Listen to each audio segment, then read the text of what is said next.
All right, hello everybody. Welcome back to the stream. We have ourselves another awesome and probably a nice relaxing day here today for our reveals. Of course, we had our we're going to be having our auto drone reveal day from all of the House League prizing that we did get over Friday's event. Of course, last Friday was the first time that we did a House League that actually had ownership off. And with that, it was an absolute amazing show. The VOD is here on the YouTube channel if you want to go check that out if you haven't seen it already. But with that, of course, we do have our winners that are going to be scoring a bunch of AutoDrone runs their way. Looking forward to showing them off all here today, sending them off all at the exact same time, so that everybody right before the Motorverse Cup here could potentially, especially if you happen to get a competitively fit one, you have some time to actually get that thing trained up, leveled up, and at least as much as you possibly can. It's of course been also a rather busy week here, or over the last little bit there, rather busy week for myself anyway. Released a handful of videos as well. My opinion on to what the best team probably is going to be going into the Motorverse Cup. I'm calling out the Pengu. I'm calling out the Tier 3 Rogue Vanguard team as my team of choice in regards to what I think is going to at least be winning the event, but not necessarily going to be the team I use if I do compete. That, of course, is something that very well might come on through later on this week. But yeah, Motorverse Cup happening on Saturday, so that'll be nice and exciting. I just hope it's not an absolute Pengu fest, so to speak. As we hop on... Oh, damn cat, 1 second. Hold on. Every time, I swear. But all right, so before we do get into the auto drone runs, I wanted to bring something up because I have not necessarily brought this sheet up in a little while, but I very quickly want to cross over here to the old Illuvium Zero production sheet. You might have recognized it before when I was doing my skin selection. Where did it end up being? Right here. Actually, I might have actually deleted that one. Because, of course, one of the things in the effort of simplification that also did end up happening here with Illuvium Zero is that all the blueprints went from, instead of being a suit type, alluvial type, drone type, alluvial type, it's just alluvial. So I had a grand old setup where I was trying to get combos of suits and skins. Had a big old spreadsheet like this. I think you can actually still find it on my X page, but I haven't shown it off in a little while. But I wanted to kind of also show what my current plan, like what I'm even doing, because I kind of achieved a little bit of a goal. Luca, how's it going? It's good to see you. I hope you're having a fantastic day. But my goal for Illuvium Zero ever since the switch up, because of course we're still expecting that training gyms should eventually be a thing. The Sanctum Mesa requests where your blueprints could actually start mattering. At least for me personally, I am probably doing something stupid, but it's kind of on brand for me. So what I've successfully done, you see here, research every single links at once. It is now complete. I have a handful of bots that are working and have thankfully scored a bunch of biodata. 3 of my plots having every single biodata in the game as of this moment. But I thankfully have my links check over here. We've got at least 1 research lab for every single links going on forth now. So that's something I'm very, very excited about. And just also wanted to put out, because of course, we don't know what's going to happen with Illuvium Zero. With it being the support game of the MMO, support game of the arena, there's not necessarily much focus on Zero for the sake of Zero.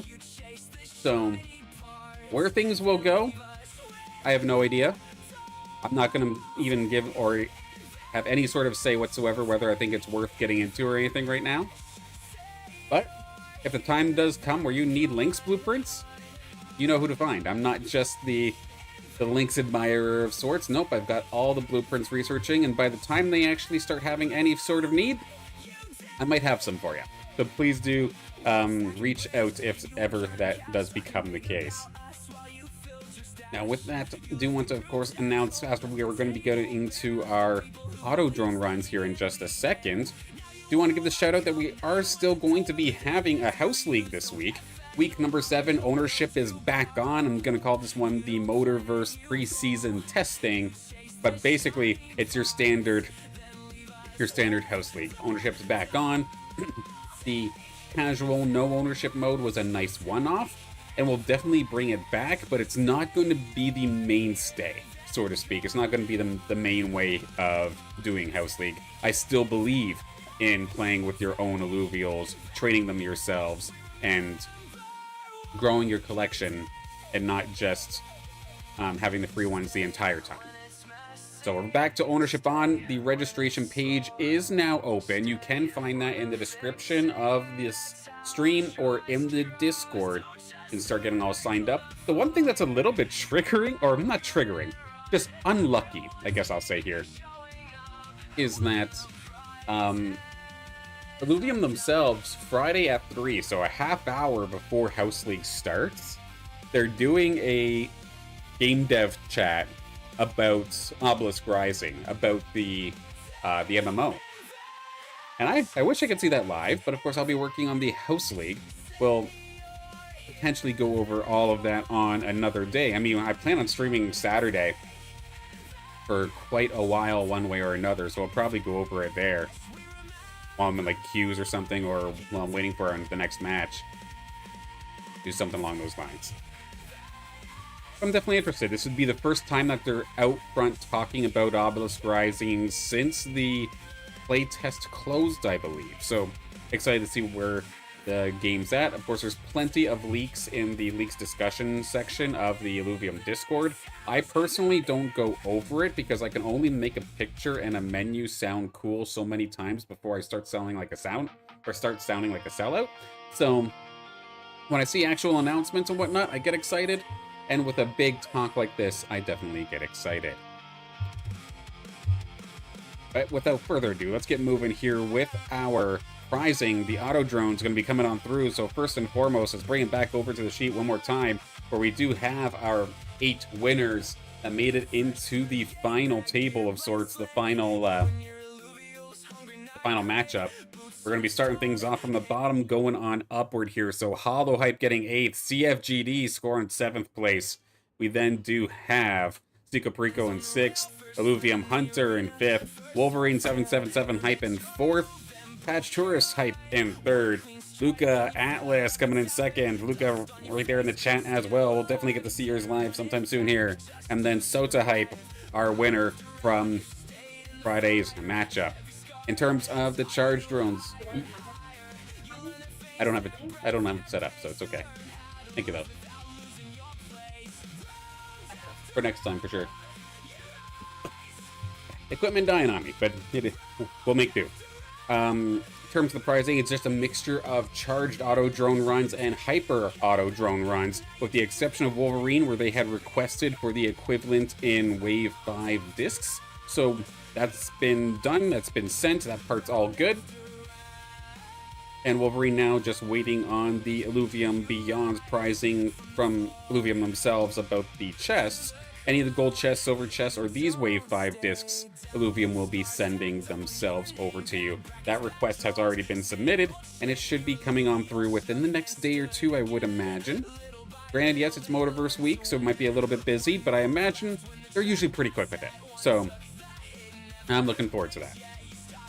But without further ado, let's get to our very first one that we're going to be opening up here. We're going to start from Hollow Hype. We have one charged auto drone run on the way here for Hollow. Let's see. Did I break everything? Nope, it worked the first time. There we go. Perfect, perfect. Zicoprico, good to see ya. Hope you're having a fantastic day. Charged run on the way here for Hollow Hype after making the final table, but then having a little bit of a rough time in that final round, but still making it just to the finals itself does score you some prizing here. So this charge auto drone run coming your way from Crimson Waste. Bach going to get chasing onto some of these drones, or some of these Illuvials right here, right now.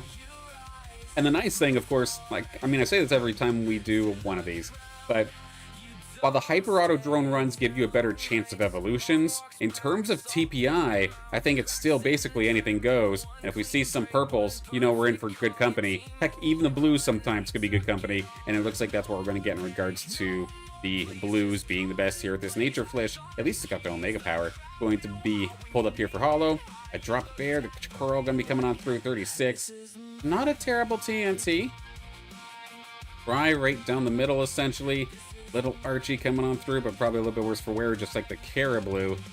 But how about this? A Monarch coming on through here, so a fully evolved Illuvial. And to be fair, offensively, it's beautiful. It's a little bit of a glass cannon. But I mean, you throw a phase breaker on this thing, it could still do a ton of damage. So I imagine Hollow probably has something better. But in terms of what this Monarch needs to do, not bad. Not bad at all. 67 CPI on that one. And last but not least, this might be one of the weakest Romelias I've unfortunately ever seen. Gonna round up the run here, but still, nonetheless, congratulations, Hollow Hype. I hope one way or another these Illuvials can make an impact in your adventure. Whether that be on the team or whether that be in the deathmatch. It doesn't matter to me once you get it. You just do you.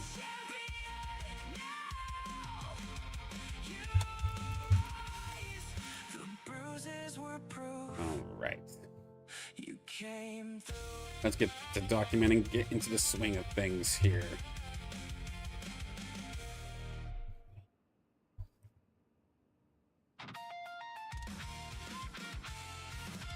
And it was also a fun week. Last week, I had my very first opportunity to actually play around with AI music and trying it out that way. And that's what we're kind of listening to here in the background. Unfortunately, I think my headphones are probably going to end up dying completely. Might knock out the music here for a second, but I'll fix that when the time comes. Yeah, making a bunch of Illuvium-themed music was pretty cool.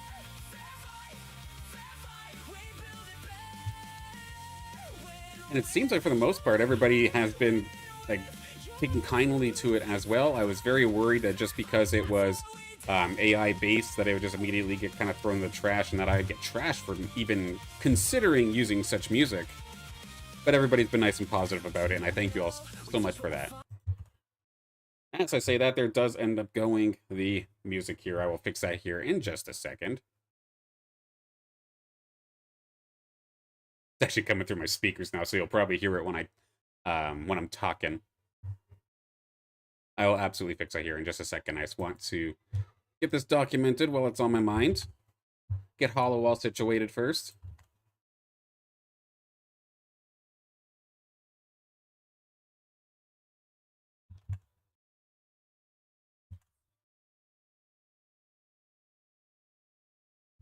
The little Caribou, and then the Rye to wrap things up.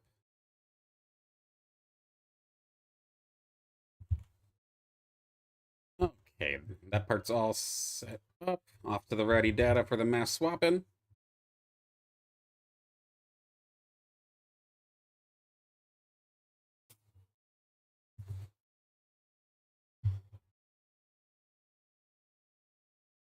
Let's see if it'll let me switch this cleanly or if it's going to crash OBS. If I disappear for a second, I do apologize.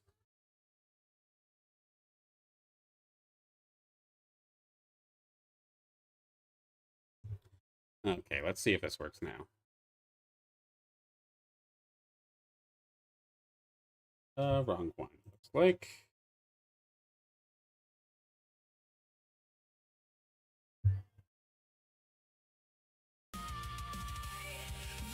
All right, now you should be able to actually hear it. There we go. All right, I think we're back up and running now. Okay, back to what I was working on here with Hollow. Let's go back to my inventory. Illuvials. And right there, from the Monarch onward. And I think, again, a nice little offensive Monarch there. Can't complain about that one. At least in regards to the role it's supposed to be doing. 8. Hollow. There we are.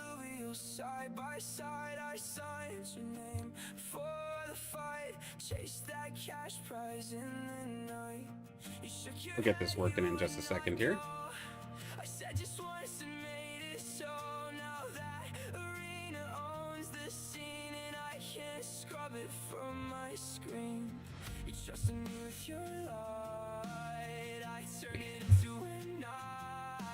In regards to later on this week, I'm still trying to figure out what I want to do, because part of me thinks I should probably just cast for, like, just see what matches are going on during the Motiverse Cup, and then just entertaining in that sense. But part of me thinks that I very well could have a chance at actually competing. I don't know if I'm just coping, but part of me thinks I can maybe do it. So I'm still trying to figure out what I want to do.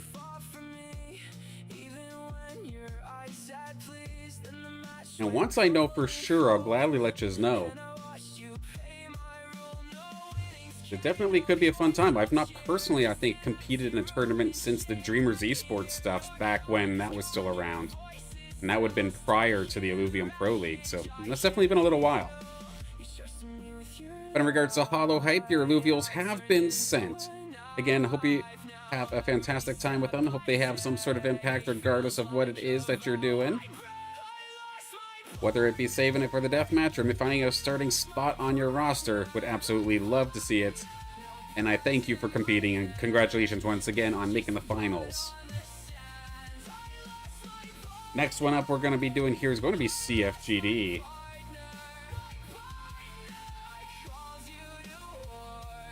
Alright. I'll hop into that one here in just a second. New run.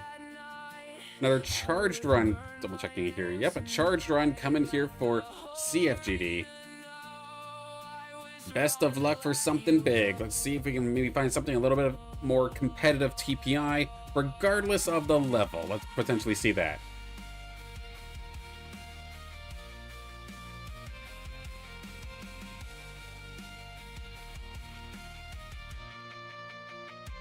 There we go. If you're hearing double of the music, that's my apologies. I just turned down the monitor itself that's being played from. Alright, let's take a look. This charge run here again for CFGD. This one for a 7th place finish in our house league with ownership off. And sure enough, we do have one sparkling at me here. This is going to be the purple one. We'll save that one for last. Let's take a look at this tier 0. It's going to be the little 43 TPI Flish that we've got a Chuko 33. A 59 TPI coming out here for this Caribou with maxed out health, but no resistances, so a little bit rough there.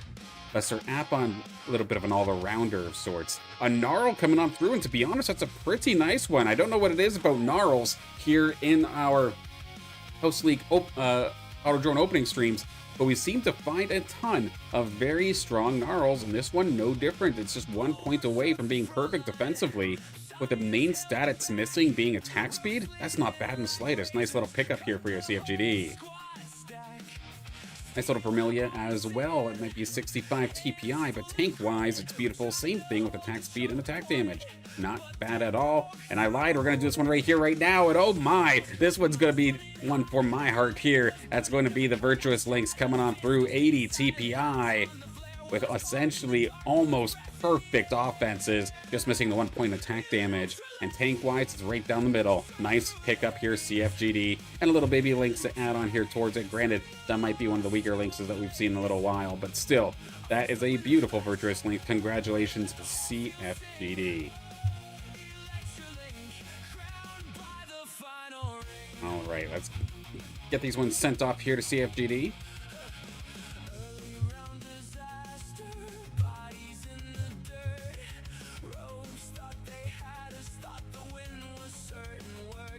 And there they are. From the Chuko upward, we'll go here.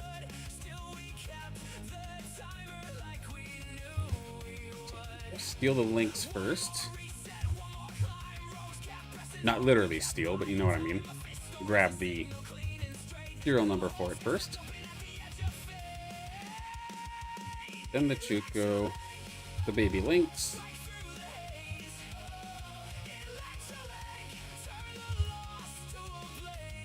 But of course, as I'm doing this, of everybody who's been playing or tuning in here to the stream, are you planning on competing in the Motiverse Cup at all this week by chance? Or are you just going to be watching from the sidelines for this first one?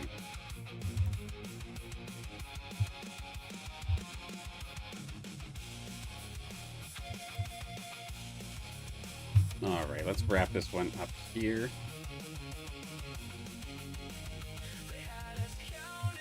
CFGD, you've got your profile right here. Nice Blasphemite, by the way.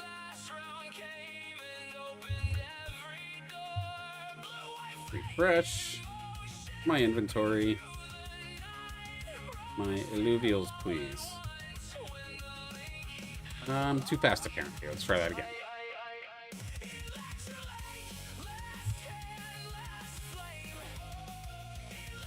There they are. So a very strong Virtuous Lynx in this one, as well as that Gnarl. That was a fantastic little charged run there.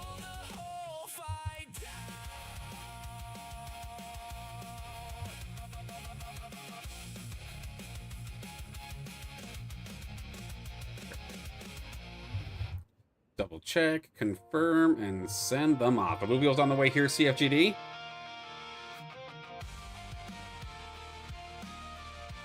Once again, big congratulations for the 7th place finish and finding some awesome Illuvials to either join your team or join your adventures one way or another. And congrats again. Look forward to seeing you again. Now, Zico Perico, I see them here in chat, so here we go. We're going to be opening yours up next here in just a moment's time.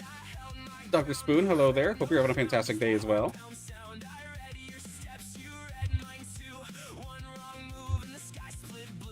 Incredible game earlier, by the way. We had a hell of a back and forth in the arena.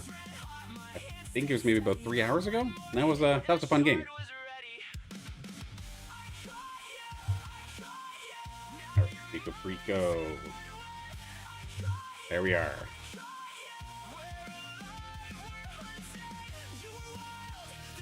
Back to the AutoDrone run we go. So this was the last one. Let's start a new run.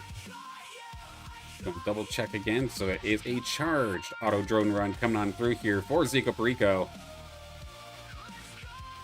Let's go. Let's see it.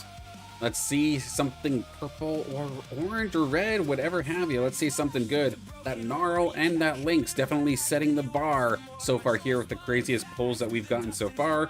But again, the Gnarls, I don't know what it is about Gnarls, but they definitely seem to keep showing their face here in these opening streams.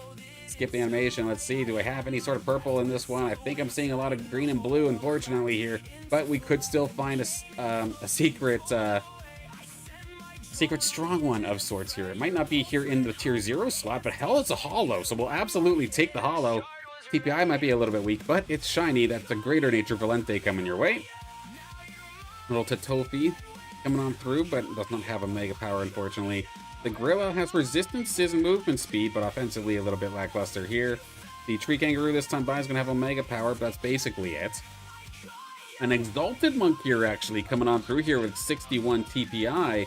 And to be fair, it's maxed out on attack speed and has decent offenses, but it is going to be lacking on the defensive side of things. But hell, that's a fully evolved Illuvial. That's still nice in one way or another, as well as this Archelion, another tier 1 but fully evolved Archelion coming on through.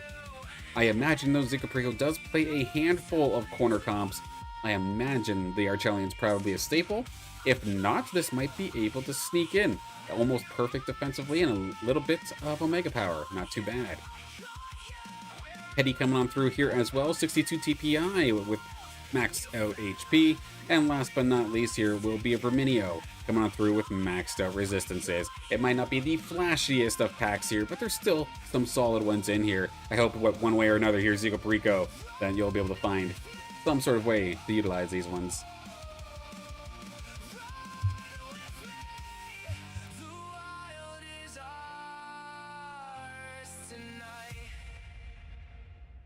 Zoltek, good to see you again. Hope you're having a fantastic day so far. All right, let's start from the T-Roos. One.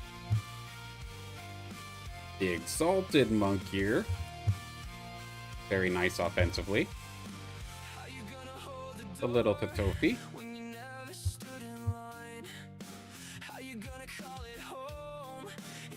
Gorilla. The rather nice Archelion.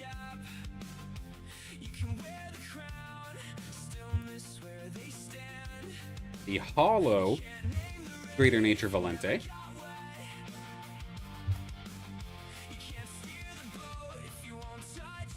There's the Heady. Maxed out HP at least on that thing. And then last but not least, it will be the Verminio coming on through. Send those off here in just a moment's time. Pico Perico, get that move in, refresh this, and we'll be in there sooner rather than later.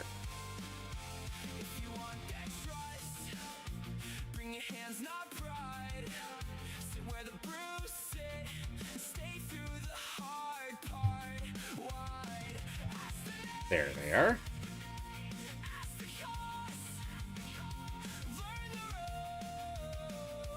Transfer. Pico Perico.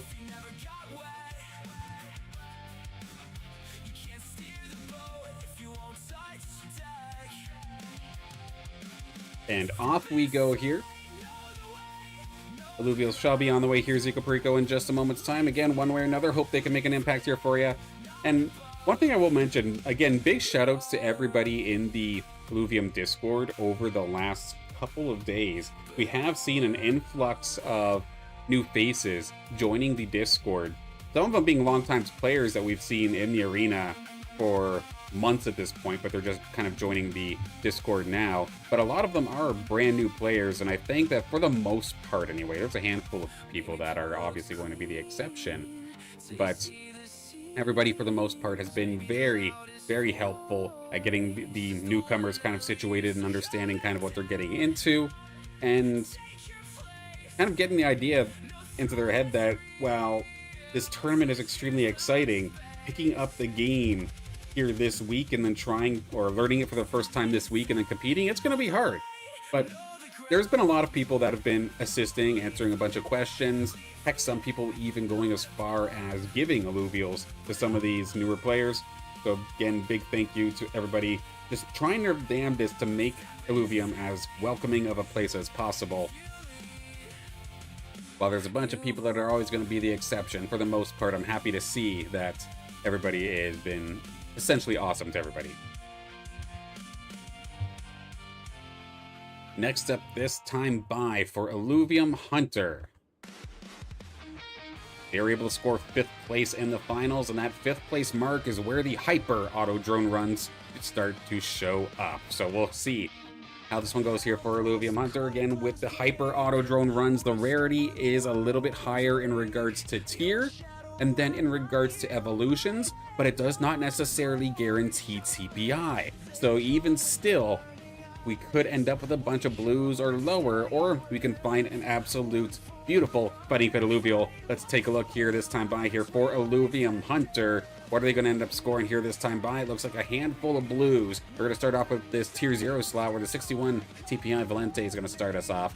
A flood coming on through, so that's middle stage tier 4 coming on through. Help you hold the line a little bit. Little polar bear going to join the squad here as well. The Joe Gold full movement speed. It's going to be a fast polar bear, but doesn't necessarily have the offenses to go with it. This Vermilia is not too shabby, though. This is going to be the first time I say that here today. But offensively, it's actually gorgeous, with no lesser than 4 on its attack speed and the Omega power, fully loaded on attack damage, to be honest, as well. Nearly maxed out on health. Resistances are a little bit underwhelming, but still 70 TPI. Still going to show up as a blue, but that's actually not a bad pickup. Heady going to come on through here. Going to be a little bit lackluster, unfortunately. How about a Rip Lance, though? That's going to be the fully evolved Scorpion coming on through with attack damage. It's unfortunate that it's a little bit lackluster on the Omega power side of things. So that big sting that it does isn't going to necessarily hit as hard. But still, otherwise, it's not too bad of a Rip Lance. 55 TPI coming on through for that one. How about a Singe coming on through as well here for Illuvium Hunter? A Singe with maxed out health and middle of the road resistances as well. So in regards to holding the front lines, this guy's going to get that job done for you quite nicely. Offensively, it's going to be a little bit lackluster, but that's okay. You're kind of using this thing as a tank for the most part. Granted, Singe does have the benefit of being one of the higher DPS tanks in the game if it gets into the right spot, but still, you can get the job done with this if you don't have one high TPI already. And last but not least, it's going to be an Umber, what I'm calling probably one of the best Illuvials for Deathmatch, and is probably going to be one of the better Illuvials in this Motorverse Cup, coming on through. And this thing is cracked out with attack speed and Omega power and resistances. Doesn't necessarily have a bunch of health or attack damage, but that Omega is, excuse me, is going to hit like a truck. That was random. It's going to be a long week if I'm choking like that. Let's hope that all is good there. But still, congratulations, Illuvium Hunter. Those are some pretty awesome Illuvials here from this Hyper AutoDrone run. TPI-wise might be a little bit middle down the road, but still some awesome Illuvials. Congratulations. All right, let's get these documented.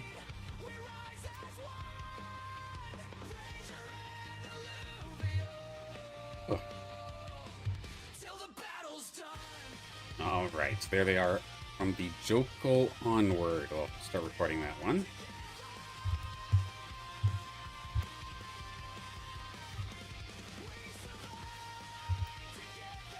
And then plan for today, since I'm getting a little bit quicker at actually doing these AutoDrone runs, if we have time after this, I don't have any segments in particular set up here for today, so we might as well just hop into the arena, level up a little bit more live, because if I am going to play, I need to train as well. In fact, I did a little bit of a trial run on myself here just this morning, because as much as there is obviously the strength of your Illuvials that you have to take into mind, and your own performance in regards to how you're executing in the arena, but there is also the endurance side of things, because of course these, the sit and goes, they're going to be 6-hour sessions, and 6 hours is a very long time to be doing one thing, regardless of what you're doing, let alone focusing for the entire 6 hours. I remember back in my days here with the college esports side of things, whether it be doing a cast or being a competitor myself, some of these events that we would compete in took like 12, sometimes 15 hours a day, and it was pretty incredibly long. So endurance is definitely half the battle sometimes. And I wanted to see how long I would stand and basically get myself to the point, at what point during the grind do I start feeling myself doze off a little bit? Or worse, at what point during the grind do I find myself start getting tilted? And the answer, hour 3. So hour 3 is where I start to kind of lose it a little bit. So I'm gonna have to train that up a little bit before we actually get into the game. I'm happy, or into the tournament if I do end up competing, because my Illuvials, I'm happy with my Illuvials. Obviously I can continue to grow them, but I need to make sure that I can hold my own here in terms of consistently being able to play for 6 hours, because I believe personally that there are going to be a lot of good players that are just not going to be able to complete the 6 hours. And because of this is an uncapped sit and go event, it rewards those that can just spam games. So exactly as Dr. Spoon's saying right here in the chat, the mental strength is half the game. Absolutely. There we go, Illuvium Hunter, your Illuvials have been sent. Congratulations once again on your 5th place finish here in last week's House League. Hope to see you again, of course, sometime soon, and hope these Illuvials can make an impact. Of course, Wolverine reached out ahead of time asking if they were okay to do the Hyper AutoDrone run trade into discs. I did allow that because that does not put any additional work on my plate. If anything, it actually lessens the amount of work I have to do. That's one AutoDrone less to have to record for today. We're going to move on to Patch Tourist Hype. It was, I believe, their first time competing in House League, and they found themselves a hell of a good finish, scoring themselves a 3rd place spot right on the podium. Of course, a silver chest also going their way as well, but with that is going to be a Hyper AutoDrone run coming on through in just a moment's time. Get the next session up here. There we go. Hyper run, engage. Go, Bach.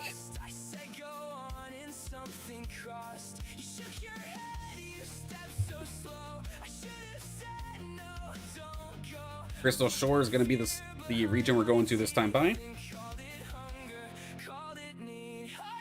And I had mentioned a little bit earlier that, of course, on the Friday, this essentially the same time as House League, Illuvium will be doing essentially a game dev chat where they're going to be talking about Obelisk Rising and basically the status of it. What are you currently looking for in terms of like conversations? What do you want to know about it in regards to the MMO? I know I have so many questions, but probably not even enough time to necessarily even go through them all. Now, unfortunately, here for this hyper auto drone run here for Patch Tourist, I'm not seeing anything heavy on the TPI side of things, but maybe that can make up for it by tier and evolution. Let's start from the tier 0 slot where it's going to be the Lesser Valente coming on through. 57 Verminio coming on through here for this next one. Decent resistances and attack damage. Omega Power not too bad either. How about another blue? It's going to be the Arctase 50 TPI. At least it has the attack damage side of things. Quite nice there. Bry going to come on through. A little bit lackluster, unfortunately. Gorilla coming on through as well. Loaded up on Omega Power and attack damage, but that's basically it. It's a squishy fella. That's for sure. Drop Bear to Chakondi coming on through. Very tanky one, but offensively a little bit underwhelming. How about the Jokul? Nope, not quite going to hit either. With 30 TPI there. Last but not least will be a Vermiliere, so at least you got the fully evolved variant, but again, low TPI. So I feel bad here for Patch Tourists to getting their first prizing here with us, and unfortunately, other than the Verminio, everything's a little bit lackluster on the TPI side of things. But who knows, maybe we can fill a void here on their roster and still make an impact. Alright.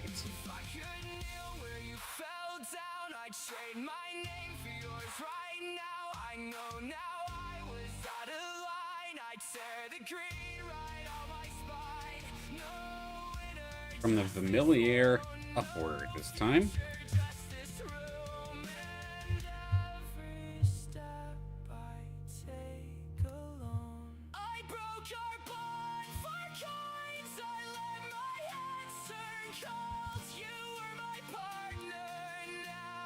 Go. Grilla. Jokul. Arctase. Valente. And last but not least, the Chakondi.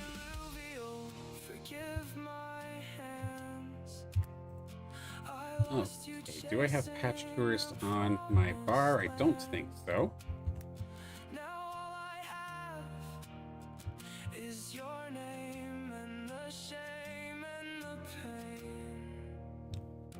There they are.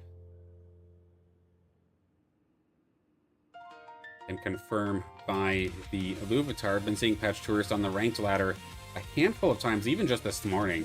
So good to see them in the arena competing.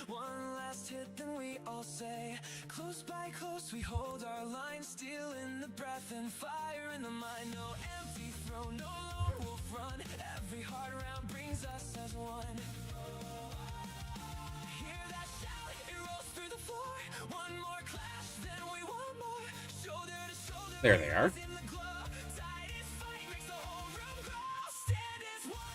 Takes about a minute or so for all the Illuvials to show up.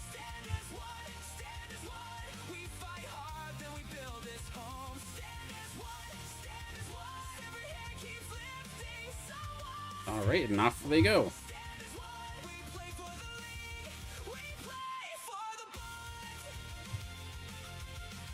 Alright, there we are. Patch Tourists, your Illuvials have been sent out.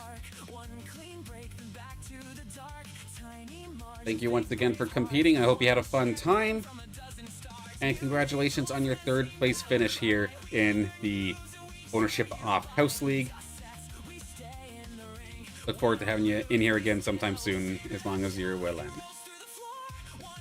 Luca from Atlas, I think you were here in chat a little bit earlier. Now it's time. Open up yours. You have a hyper auto drone run coming your way.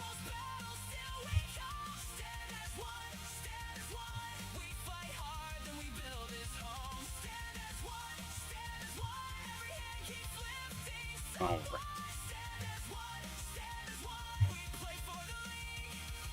Hyper run, here we come. Abyssal Basin going to be the selection here for this time. Potentially start looking for either those nature or water alluvials, potentially.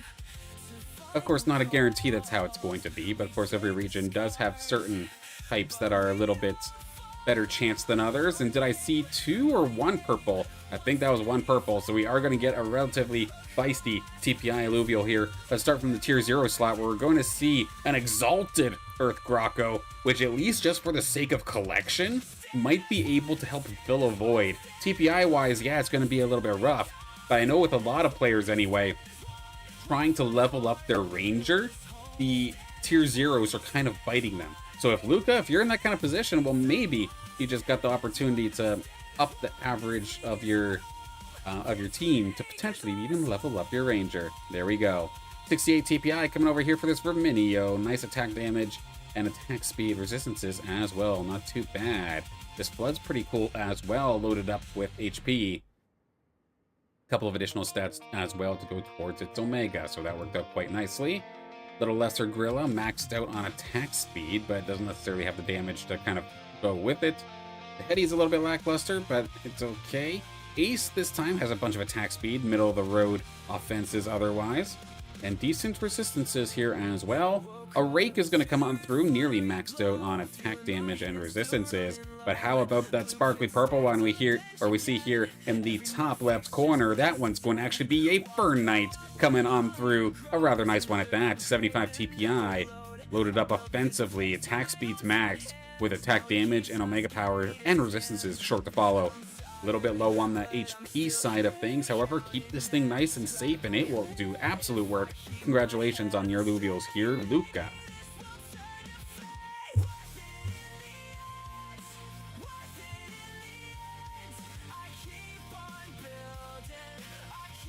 Very strong burning.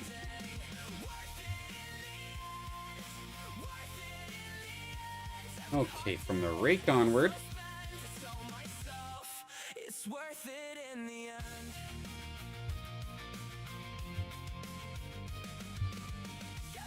Rake, the Grilla,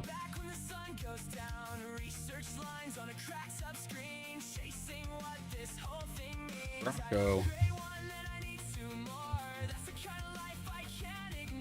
Verminio, Blood,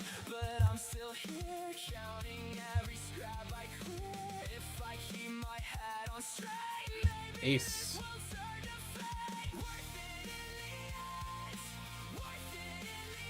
Eddie, and last but not least, of course, that beautiful Burnout coming on through. Alright, there they are.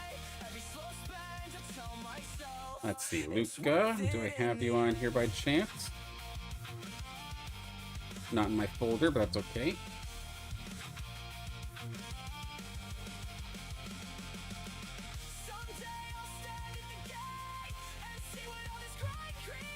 There you are.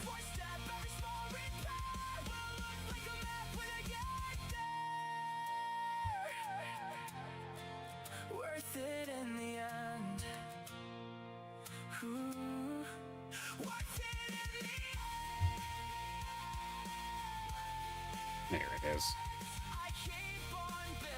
3, 4, 5, 6, 7, and then the Burnout. There we go.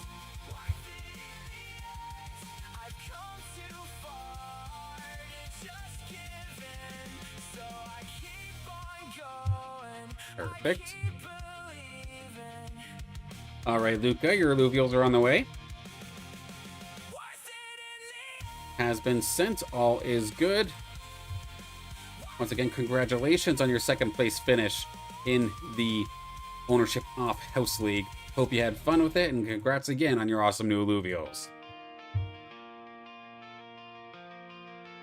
Now, last but not least, we have a double draw for Sota. They are able to take those rogues and able to essentially pick up where they left off in the Illuvium Pro League.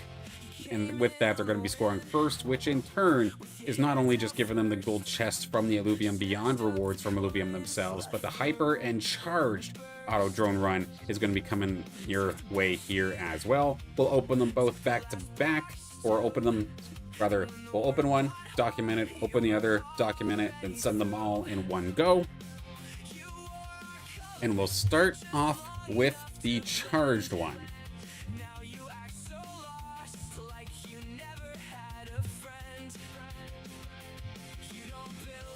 Charged auto drone run coming out here for Sota Hype again for getting that win.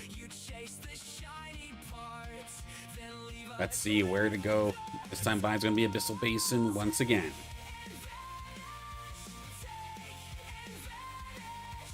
I guess the strongest Illuvials we've pulled so far here today. It's been a little bit of a quieter one, not going to lie.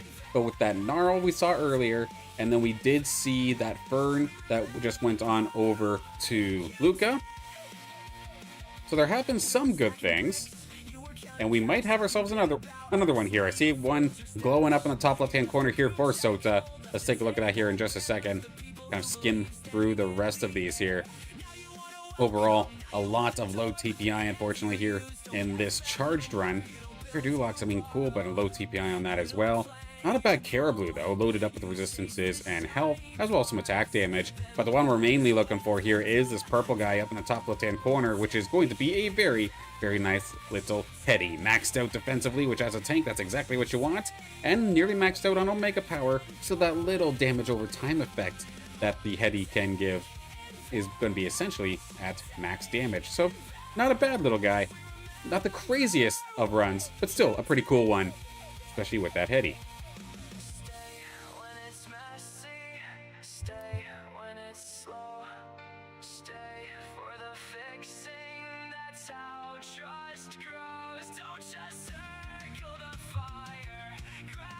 Okay, there they all are. From the gorilla onward.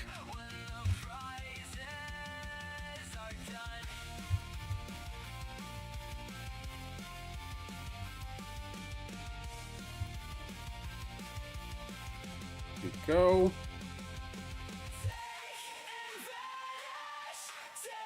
Pure Dulocks. Doka. The heady. Caribou. And then last but not least, the Kuka. Alright, so that's the first one. Now we're going to finish off big here with this hyper auto drone run.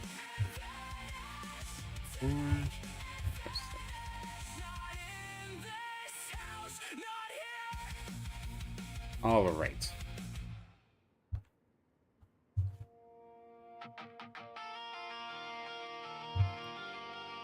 Final run of the day coming on through here for Sota Hype after getting the win in our house league. Ownership off, did not matter. Played again those rogues to perfection, and now we're going the Shard Bluff. Maybe we could find a couple. Maybe find a nice little pterodactyl or something for you. Let's see.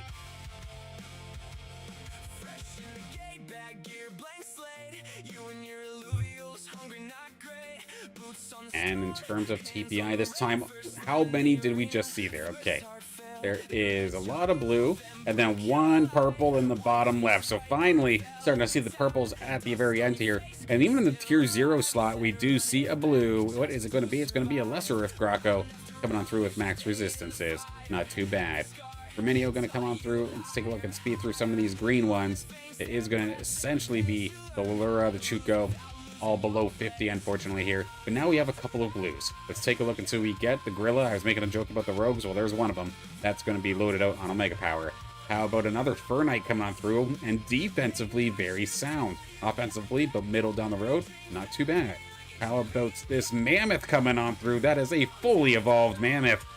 Beautifully done as well with a bunch of Omega Power. Completely maxed out. That's beautiful.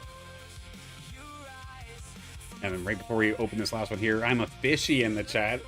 They skipped their stream last part of the reveals. I want to say thank you. Hey, my absolute pleasure. There was the one Octius, I believe, in that group. I'm curious if that made the roster or not, if you happened to had one that was better. But yeah, my pleasure. And thank you again for competing in House League. Last but not least, here in the purple on the bottom left, what are we going to be able to score this time? It's going to be yet another Sloth. The Kling going to be coming on through, maxed out on HP and almost maxed out on resistances. Everywhere else, not too bad at all. So, the Mammoth, probably the highlight of this pack. The fact that it's got maxed out Omega Power is kind of scary, actually. Look forward to seeing that one in action. And with that, we'll get these all documented. And then send them off.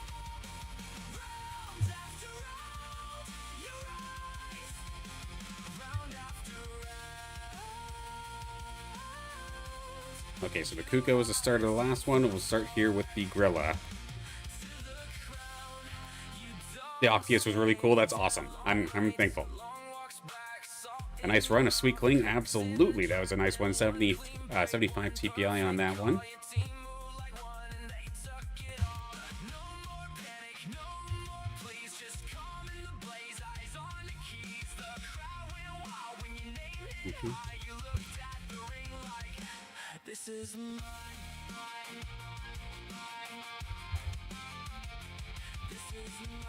Go. Verminio. A lot of Verminios here, I think, in this session. The Mammoth.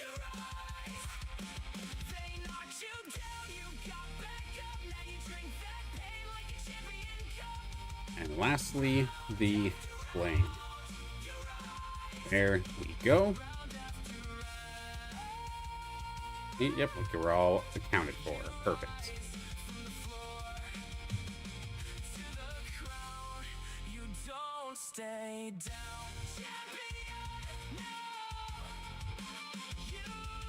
Alright, there's Sota, another nice Blazonite Illuvitar coming on through here.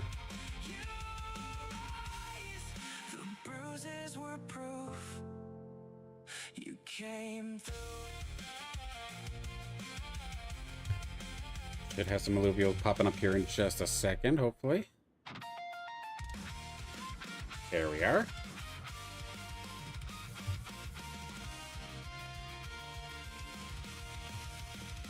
Came here to prove no tricks in the room, just hands on the board and a clear way through. 14, 15, 16. There we all are. I'm officially saying I want to know will there be House League this week. I believe everyone needs some major practice before the tournament starts. There absolutely will be, and it will be ownership on. So back to normal, back to mimicking the exact same scenario that you should be experiencing for the Motorverse Cup. So yes, sign-up sheet is in the description of the stream below if you would like to sign up for it. Again, completely free to enter. But yeah, we'll have some Motorverse Cup preseason testing of sorts, absolutely. Alright, there we go. Sota, all of your Illuvials have arrived. And with that, we are all set up and situated here for the AutoDrone run prizing portion of House League. Looks like we went through that pretty quickly. It helps that I'm not lingering on every single Illuvial like I used to do. But again, just big congratulations again to everybody. First off, who competed last week. It was a lot of fun, and a lot of us, it's been a little while since we actually played the ownership off style. That was a lot of fun to cast, and I'm sure it was quite interesting to play as well. It seems like in the Discord, a lot of people enjoyed it, but as a one. And that's how we're going to keep it. Every once in a while, we'll throw it back out there, say every 7 or 8 weeks or so, just to have some sort of, I guess, free-to-play style event that we can still do. But at the end of the day, the ownership side of things, using your Illuvials, is what makes this game exciting. So I want to make sure that that is the main portion of the events that we do end up hosting.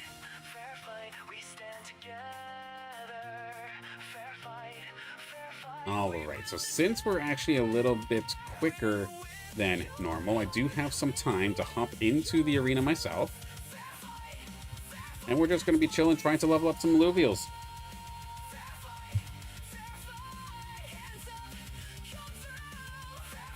Because I found one thing that was a little bit weird. I don't know if anybody else had gotten this.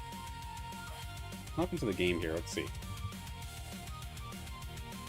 The last time I played, so not earlier this morning, but on Sunday, when I went to the team planner, and when I was in game, my Caradulo, which I had, yeah, it's actually showing it right here.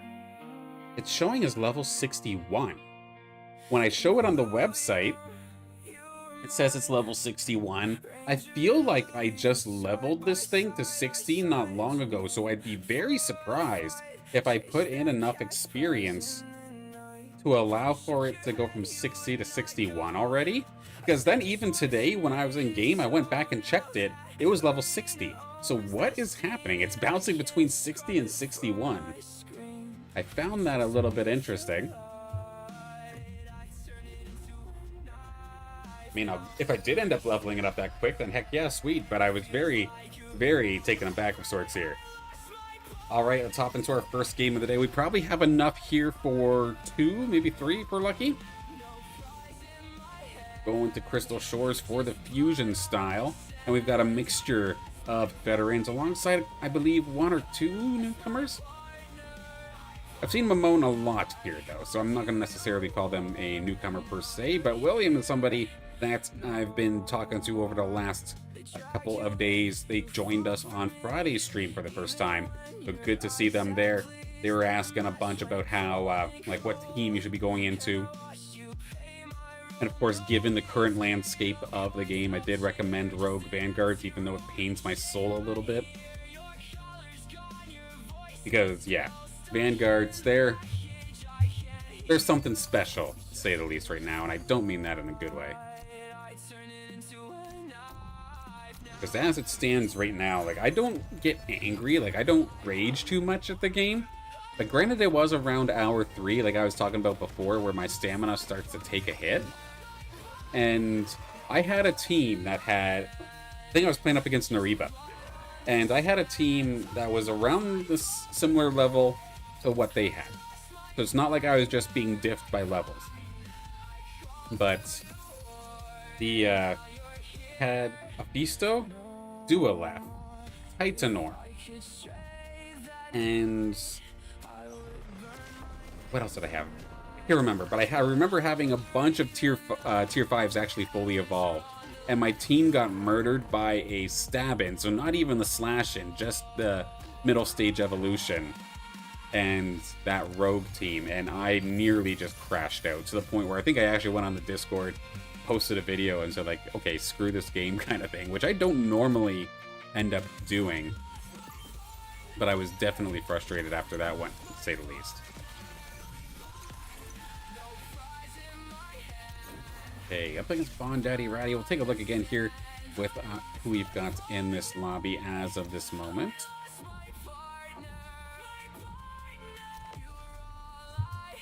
So again, William is a newcomer that I was talking about. We do have Bond Daddy Ratty here. We've got Slicks Hype, Stinky Pinky, and then I believe Mamone is also an actual player. So about a 5 out of 8 lobby.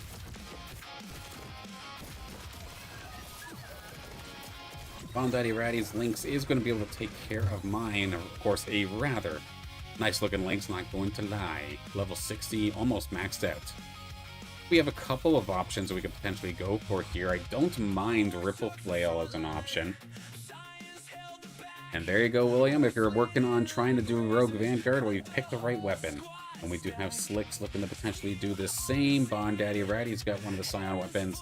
Scion weapon here for Mamone as well. So we're going to pick up the Ripple Flail, level up to 4. Let's get the Tofi on the field, preferably on the other side so you don't get completely ganked by that Valente. Scoop up all the tier 0s. Again, with this region being the one that it is, Crystal Shores, you get the additional free reroll every single time you end up fusing. At least personally, I do it during the tier 0 sections, I find that I just kind of lose track of everything if I try to do it for anything other than tier 0s. That might be a skill issue where I'm leaving technically value on the board. And I mean, that's something I probably should be practicing, all things considered. So maybe I try to push it where I can. The bulwark is a nice selection here this time. I'm going to take that, actually, absolutely. Let's go take my cats for a walk. Both of the lynxes going to come on through here this time.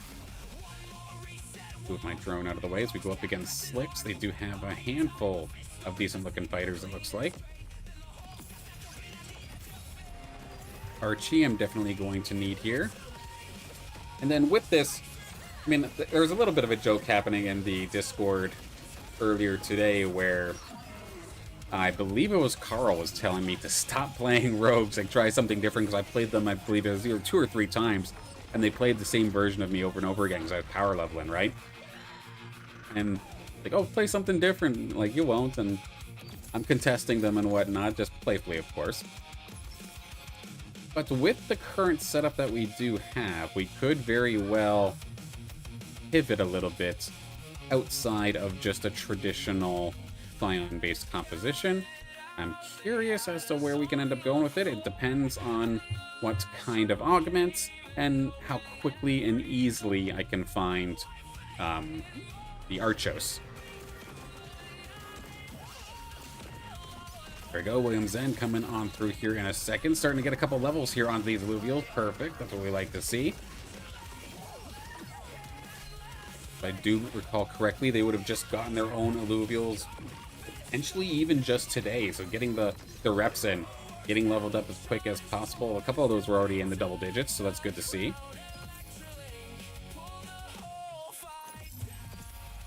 Okay, go and PC round, and then we should be sitting very pretty. A free, or 5 of the free rerolls already, so that part's stacking up rather nicely. Trophy check, I mean, there is the one where I'm one of the bots, but that's basically it. I'm still probably going to go against it. I know I've talked about it in a previous stream, but it seems like any time that I intentionally go for a C4, I end up losing really badly.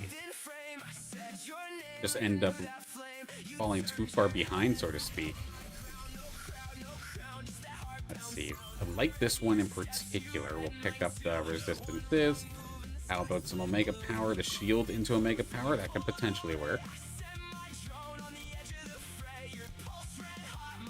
Do something like this. Maybe catch the Revo on the way in while the Lynxes are making their way forth as well.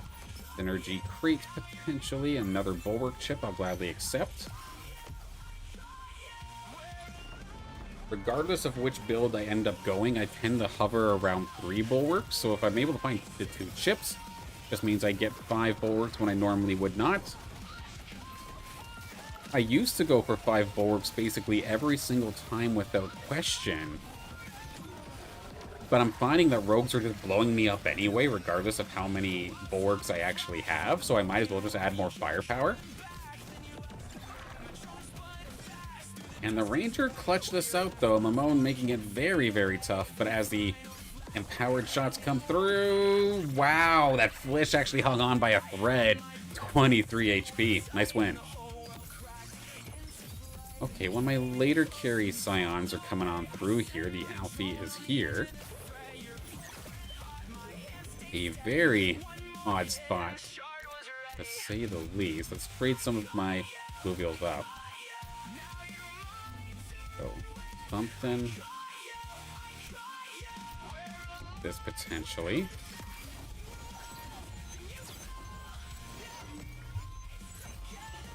And then I'll probably take one more L here with all these rogues diving on through, but then I can start thinking about what I want from my next move. There is a PvP round coming up where the weapon change is available.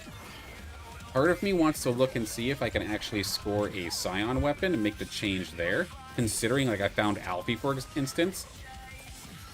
I was debating on doing some sort of Aegis play. But looking at what Stinky Pinky's going on for, like, that weapon doesn't make much sense. And then Mamone, a little bit more traditional. That's similar to something that I would build. I'll agree there. And Scorpion-wise, I mean, there's the one there from Slicks. Otherwise, it seems to be open. We will get Harbinger online now. Let's try and find our Archos. Okay, there we go. Let's get rid of one of the Lynxes. Archos, come hither. Toxic Aegis online for the moment.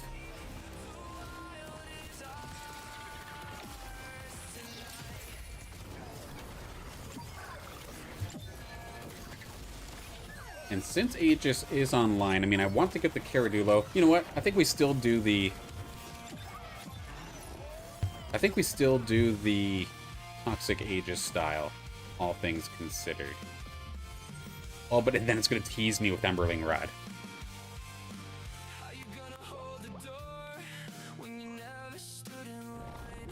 For the sake of leveling something different, and I don't know how many times I've given you an example of Toxic Aegis, let's try something else this time. Normally, I would have this kind of set up in the center. We'll get a Rifter in here. Still have some firepower. Okay, Toxic is now online. Field, do that. You can have that too. So we have a buffed, or an Aegis buffed up little Rifter, but I still have so much credits that I did not end up using. That was a little bit heartbreaking. I could have easily had another Bulwark or another unit on the board. Up against Bond Daddy Ratty. Let's see if they're going to be able to punish me here. The Rifter's in a pretty decent spot, not being targeted. It's just been able to slowly but surely cleave through everything. My little Rifter, if I can actually get a look at him here, probably not going to be able to do so until a little bit later. No, it's going to tease me, eh? The nice little untargetability is actually going to save me, it looks like. Right in time to come in and swing in onto that Lynx. There we go. This is my little Rifter. There's my little guy. He was level 45. Relatively decent little fella there. Pure damage, I'll gladly accept. We'll level up again. There is... I'm going to have too many Bulwarks now. Potentially go Fern instead.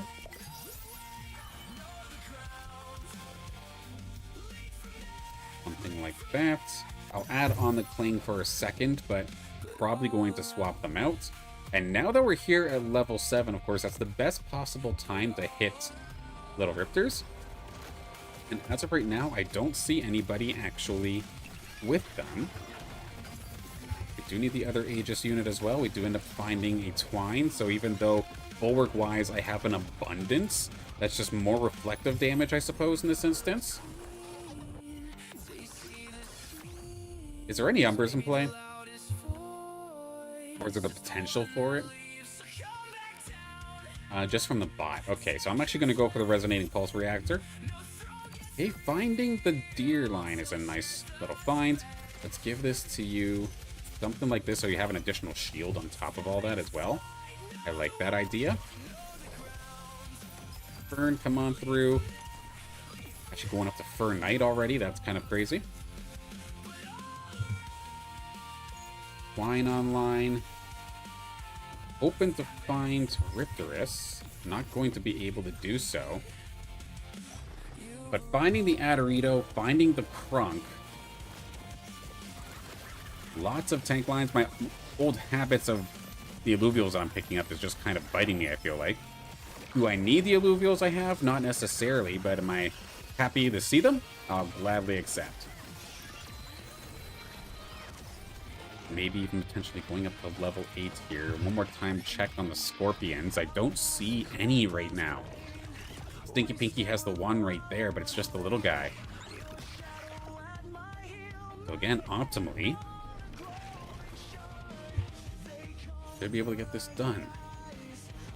The stun on the weapon, I'm going to absolutely take that. I do enjoy using that. We will have Adorito join the fight, but now this is where things get awkward. We do end up having actually a potential Umber. I did not see Slicks with theirs. That's a little bit rough. What I will end up switching is the Fernite for the Crunk. Put this guy a little bit more towards the midfield. Have our A Crunk there. Adorito's not necessarily in the greatest of positions, but we could potentially still make this work. Riptor still on the right-hand side with the Ranger, and thankfully, of course, the Ranger is stunning on every swing, so this is quite nice. If I can get onto the Penguin, that would be the best-case scenario. Penguin going to go after the Archos, actually. Can my little Riptor take it down? I don't think so. For Slicks, their Riptor, or not the Riptor, their Stabin, very, very strong, and Stabin has a hole right now. Is just very, very strong. Of course, the middle stage evolution is all you need to actually start getting benefits from that Vanguard proc. And it makes it very difficult to actually deal with. Bondaddy Ratty now has a Riptorus. Stinky Pinky now has a Riptorus. I can't be staying at level 7 anymore. Unfortunately, I just did not hit in the slightest, so I'm going to level up to 8. And this is rough. Like, I have Aegis, but I don't have a unit that's, I guess, truly worth Aegis buffing, if that makes sense. Like, I could try to do something like this, potentially. Buff the Fur Knight instead. I feel it's going to be a little bit of a mess for one round here, but try to push this into maybe... Oh, I can't even get my Ranger out of there. Shoot. That's annoying. There, now they're going. That works. Yeah, the Toxic Aegis style I was hoping for, I think, might have fallen apart here. We're going to be able to take care of this one. William is going to end up falling this one. GG's. And I don't see any other... Oh no, Mamon's got a Crunk right there. So yeah, I'm not going to get anything for free this time. It's going to be tough.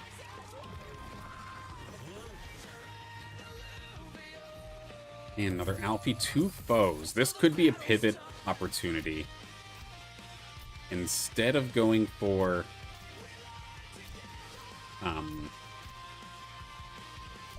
instead of going for the Toxic Aegis, could potentially go for a nature-based variant instead. Back do something like this, potentially. This would still be very strong. I'm going to be Aegis buffed on the Fur Knight, I believe, for now, but I'll move that and change that later. Tanks are also just kind of all over the place here, but it should at least draw some of these Illuvials away nicely on the right-hand side so that my foe should, in theory, be able to hop in and just shoot freely. Get a bunch of those ghostly screams on through. Good angle.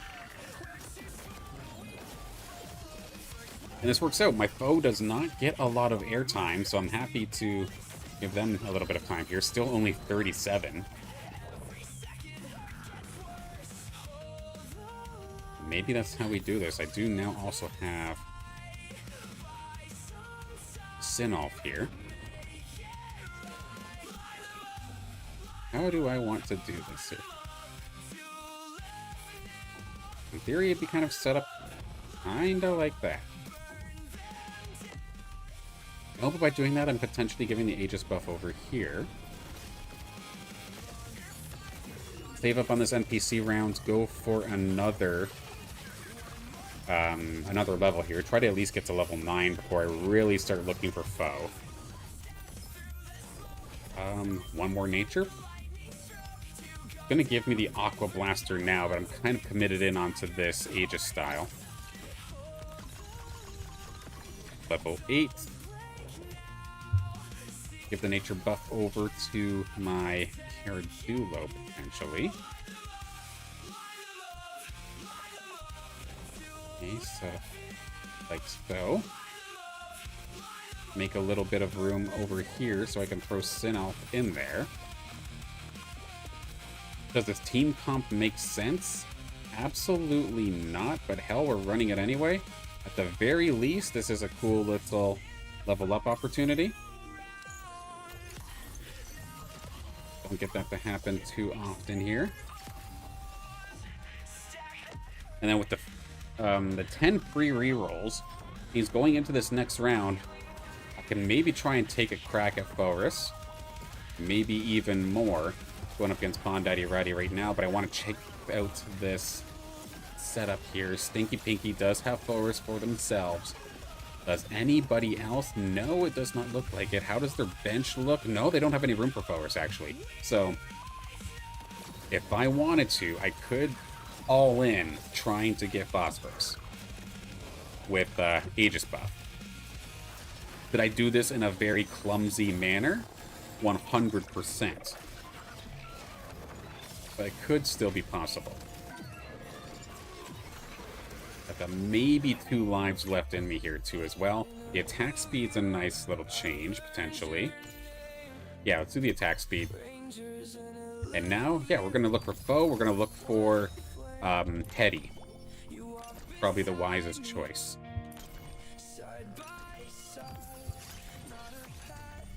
I think all these add-ors are teasing me a little bit here as well. One away from Hetty. And we do end up finding it. So we've got the Forest. Triple Aegis buffed. Get those augments onto the Blotto. There we go. One more foes right here as well. One more roll, and there goes my freebies. We'll pause for the moment. Thankfully, the Forest does have the untargetable, the phase breaker. And again, my foe, it's not the greatest. It's still just a level 51, or not 51, a 41 even. So even lower. And its main thing, its main damage sources are from its attack damage and attack speed. Its Omega power is actually very weak. It's just basically the baseline. Thankfully, this little crock pot of a Aegis team is starting to work out. I can only get one more nature chip. That would be pretty crazy.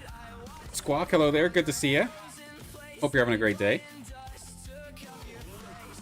Like, which nature unit am I missing? It's literally just the Valente, eh? And unfortunately, I did not actually pick that up. Okay, Bon Daddy Ratty up next here.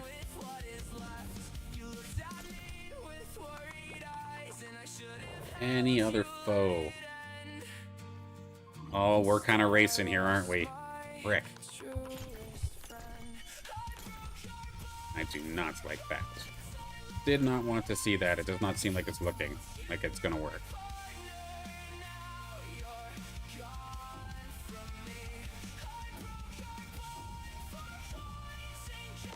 Basically, the carry that I was going for seems to have gotten snagged up here by Stinky Pinky. Going to make this a little awkward. What are they at credits-wise? They've blown the bank? Everybody's essentially blown the bank but me, it looks like, and I'm just sitting at 40. Blotto doing a pretty decent job. Forest uncontested so far. Finally now going up against the Riptors, but that untargetability is going to save it. And now it ran out in front of the Blotto, so my damage is going to get neutered here in just a second. There it goes, now that the Furiox is on top of that. I've got the numbers, but they've got some damage.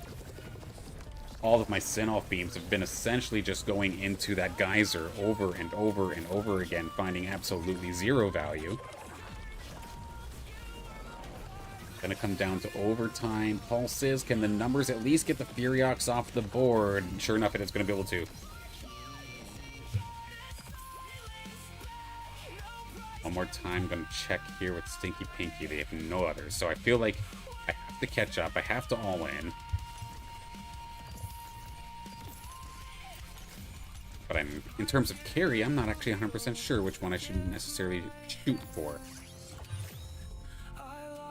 So I believe they have both. I just passed the damn Alfie. That would have been nice to grab.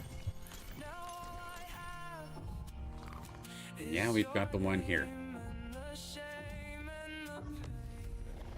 With this very chopped up corner composition, I do worry about this ramp fight. It actually goes directly into the Forest.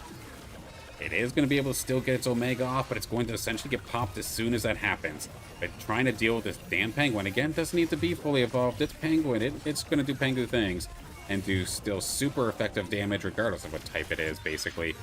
As we're going to watch it nicely clean up 1v4 as a middle stage evolution onto my entire team, as expected. So I'm going to be down to 1 away here, it looks like. I'm not salty at all over these damn penguins, I promise. Flick's also having 2 of the turn, so even that got blocked here. And this is why I like my Scions, because nobody's going for Scions. I don't have to play contested very often.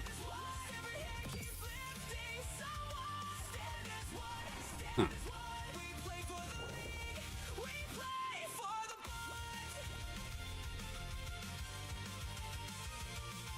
Yeah, because trying to find phosphorus with this amount of credits is going to essentially end me.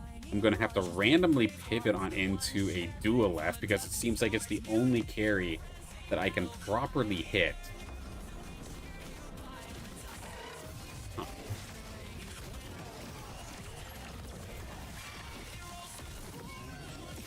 Energy crate for some damage plus shield. Fusion crate for some shield and damage amp. Sure, we can go that route. Let's build this accordingly here. Situated like this. Let's protect you as best as we can here, Senolf.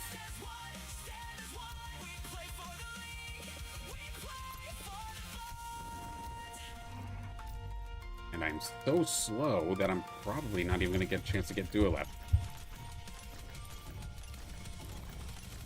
Or I'm just not going to hit. Yeah, there's my first.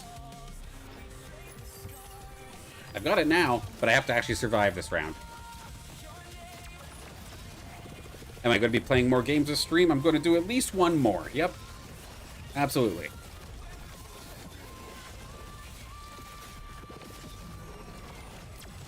And the way Bondaddy Ratty is set up here essentially just cooks my Sinolf. I'm probably not going to get to actually even use the Duelef in this game because here comes the big old Scorpion coming to tear my head off. Nicely defended here from the Geyser and nicely done here from Bondaddy Ratty. They are going to be able to take me out here. I'm still going to score the podium, but that was a very messy game. I did not feel in control at all in this game whatsoever. I'm thankful to be able to give a couple of these other Illuvials some level ups. Farwar's getting one, Riptor getting one. Yeah, that did not feel very safe whatsoever. And I'm usually pretty comfortable with Aegis, but damn, I got smoked both times. Every carry I tried to pick ended up being picked by something else, and it was a very contested scenario. Axe Billionaire, good to see you. Hope you're having a fantastic day. Pleasure playing some games with you as well on Ranked. I believe it was Sunday. Was it yesterday or 2 days ago, potentially? We ran into each other a few times. Awesome to see you in the arena.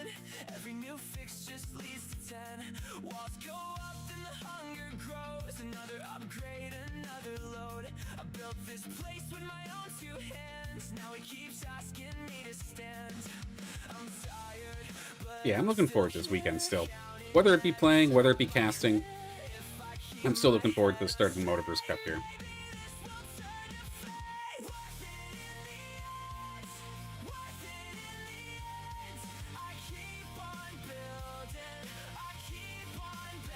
It was Sunday. Games filling quickly lately. Oh, 100%. And it's, I know, even on the YouTube side of things, I've seen a slight uptick with viewership, which is awesome to see. And especially around the newcomer guide. So I'm very excited to have a bunch of new faces, new people taking a look at the game. I wish that it was a little bit easier to get into. Of course, with the proposals about finishing the arena development and whatnot. I wish it was an easier game, just standalone to get into. But I'm happy that everybody's here, and I hope that everyone gives it as best of a shot they possibly can, because I understand definitely that it's tough here. Like we just had William in that last game starting off as well, and they have their own Illuvials now, or at least a couple of them. Hey yo, is anyone else seeing this?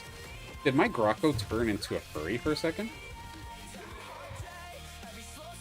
Since when was Air Grocko that hairy? What the heck happened?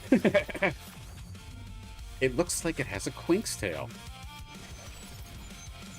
Phase Breaker? No Phase Breaker? Let's get Phase Breaker.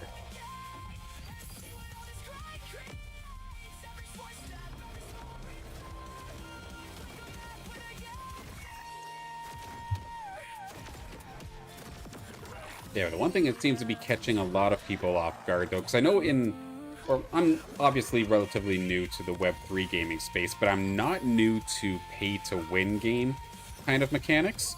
So when I see people coming on into Illuvium, they either have one of two mindsets. One, like, how do I actually progress in this game? How do I actually, like, get my own Illuvials? And then there's the other, where it's like, I just paid like this much for my Illuvials, why am I not winning immediately kind of thing.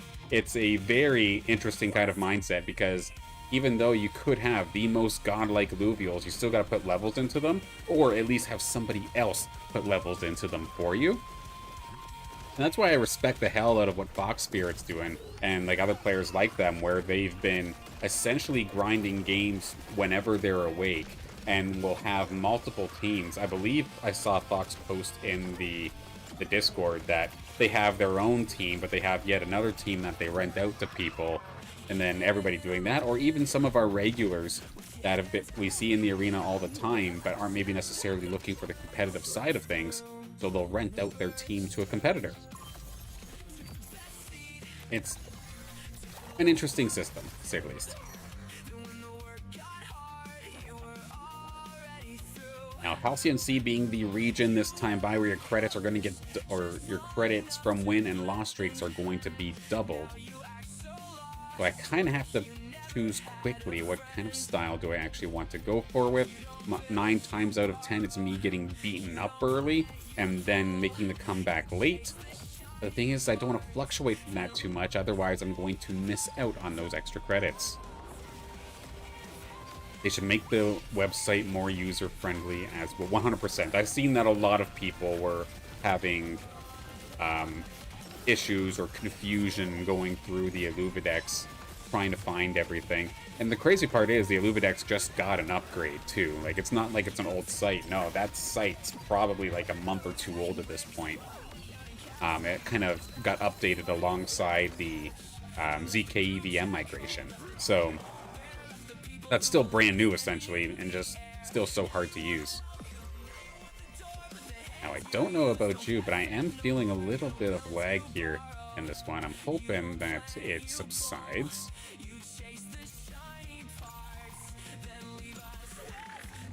I think I'm going to go for second wind, assuming somebody's going to be picking up rogues. Having a nice burst heal to use against them would be rather nice. Throw Heady on there to get a little bit of a buff. Let me check my video settings. Did something change or something? It does not normally lag that bad. Oh, there's an example of the second wind coming in clutch. It just saved that Caradulo, or that Careblue.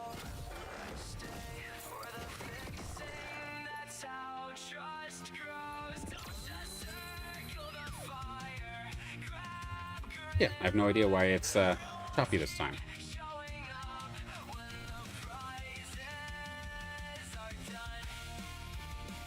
And there is yet another tank, so we can just go full tank at this point. Give everybody some opportunities to level. Crooked line of scrimmage. I still need a... Excuse me. Still need some evolutions coming on through. Still need my scions. Still need some damage, but at least I got my tanks.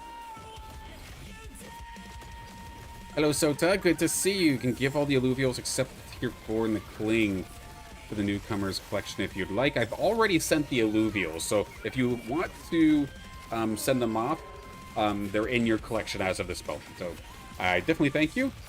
Heart's in the right place, but yeah, I already sent it to you. That mammoth was definitely a nice one. Against Awake Darkness, we're going to be able to take that one just barely, so now we got a little bit of a win streak going. Preferably got to keep it going. I think I'm going to stay with this augment here. I was looking for the Phase Breaker, but I'll take the shield. This inadvertently ends up being a great tanking augment. Clean up my bench a little bit. A lot of just extra stuff as in this moment. We're about to hit level 5. Take a look. Scion check. What did everybody else end up doing? So Mamone also going for Scion, already has TNT. That's fine. That makes my decisions in life just a little bit easier. So now we've gotten ourselves a ton of attack damage based stuff. Percentage coming on through. And then what about this one? Phase Breaker. We are going to end up getting the Phase Breaker. So this works out for now. Going up against Mamone right here, right now. Gonna level up to 5 and throw my little Archie kind of up front. But then switch it like this. This is a little bit weird because my Heady is technically the DPS. Maybe I actually should have had Heady in this scenario be a little bit more up front. Maybe I should have given that augment over to the Harbinger instead. Considering I do have Harbinger propped. Is not used to hitting my tier 3s so quickly here at like level 4 and level 5.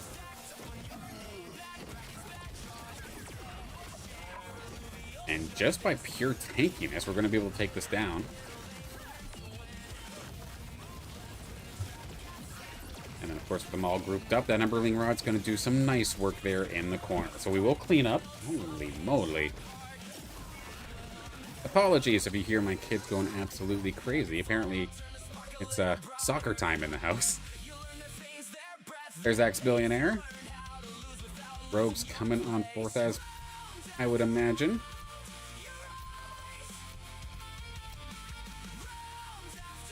Now going to transition this to a little bit of a circular line.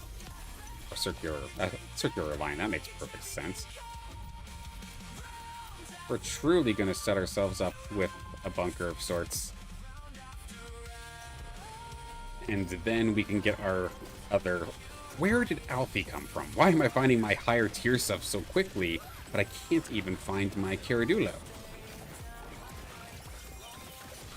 RNG is definitely interesting so far here into these last couple of games. Looks like the Harbinger there with the axe on going to be able to hold the line. There we go. Now we find the Caradulo, so that's a good start. Can I find Archie? There we go. So now I'm actually content on leveling. Even though I don't have my Tatofi, because I have Alfie, I can probably just build this as if I had a Tatofi, but just build it with an Alfie instead. Kind of lucky due to the situation at hand. And let's start trying to level this thing up a little bit.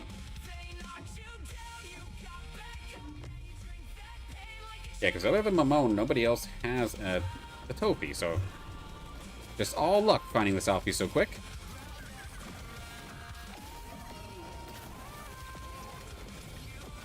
Phase Breaker onto the Axon, going to give it enough time for that additional saving grace of that second wind to come on through. Of course, a big ol' heal, especially since it was stage 3.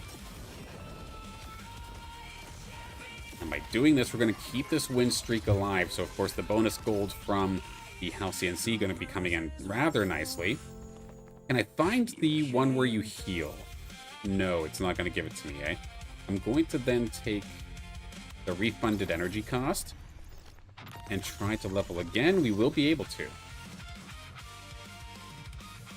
Okay, 5 bulwarks now on field. So we've got plenty of tank, but next to no damage. But for at least early, maybe we'll be okay. We'll have to see if this win streak can continue. This is going to be a tough one. Gat does have a flawless run going through here. Not to mention the Arcane Links, a rather nice one at that. Level 46 is going to be loving the fact that I have all of my units grouped up.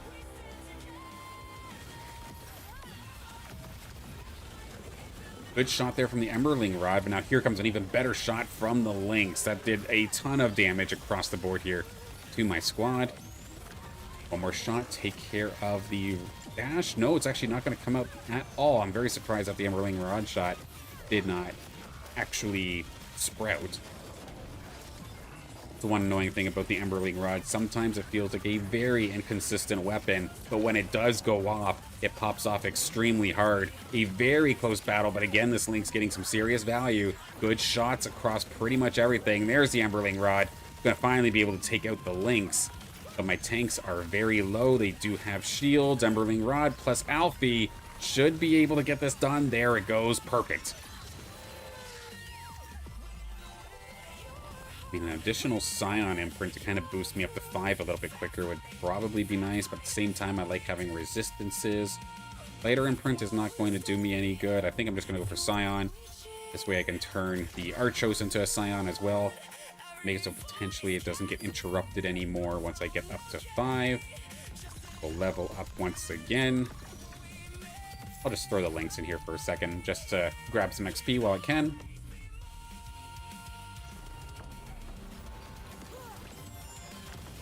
And then, yeah, I'm basically going to be completely foregoing all of the early Scions. I'm just going to end up playing with the later game ones because I've opted to level up so quickly.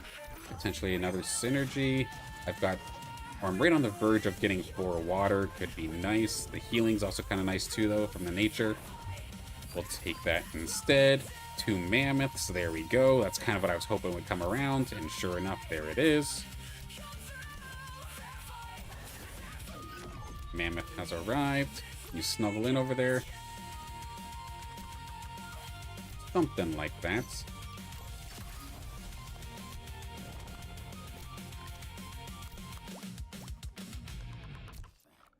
We'll set it up like this for the time being. Shield augments. Holostasis. Give it to the Blotto for a second, or not the Blotto, I'll give it to the Grocko for a second, but I will probably move this later.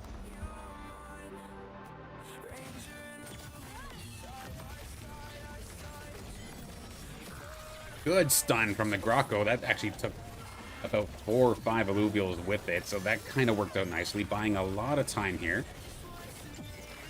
Good damage again from the Emberling Rod.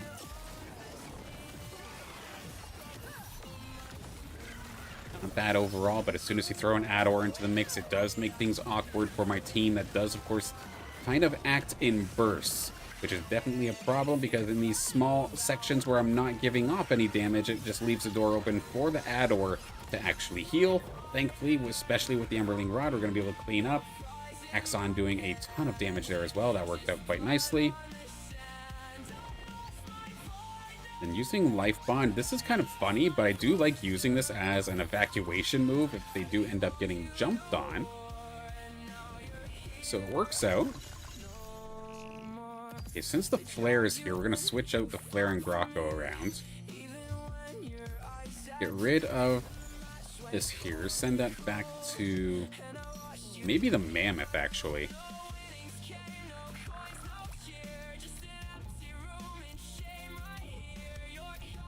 Something along these lines for now. Keep that 5 forward for Scion on board. Then I just have to find either a Squiz or a Fury, which God Skipper does look like they're actually using themselves, so I'm not going to be getting this for free again. However, mine are probably the more powerful versions, so I'm going to be able to plow through here, it looks like. Alfie going to get a bunch of experience here today, it looks like.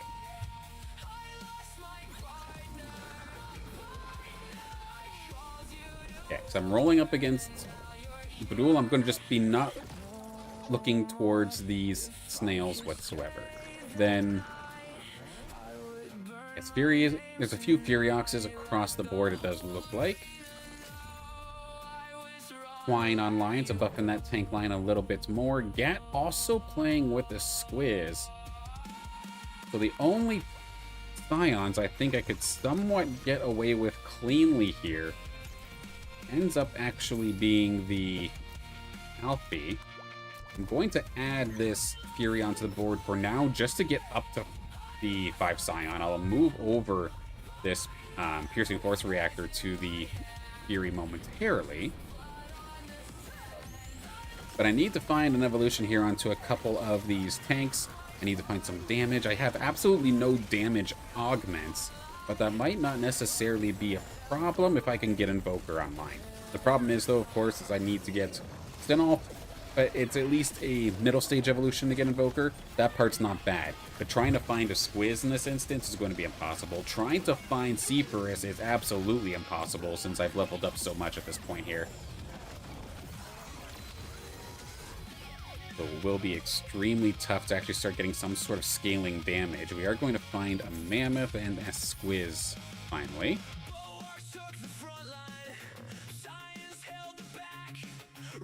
And there is actually a Sinnoh being used over in the corner by the... Oh, right next to the Seaforus. Okay, I see where they all went.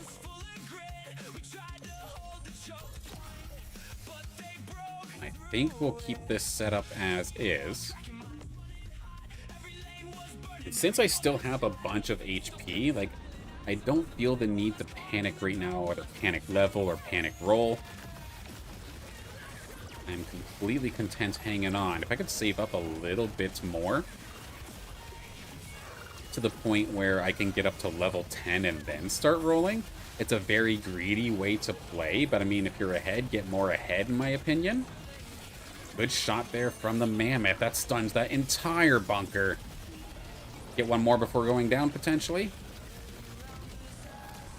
I don't think it actually went off. Good Emberling Rod shot. We're getting a ton of damage into the corner. Just got to deal with the Seaforus. That Seaforus is a level 1, though, so that might be why it's not necessarily clutching up as we're so used to seeing. And valiant effort nonetheless, but we will end up taking that one. Alfie is here. So is the Totofi, but I'm not going to worry about it.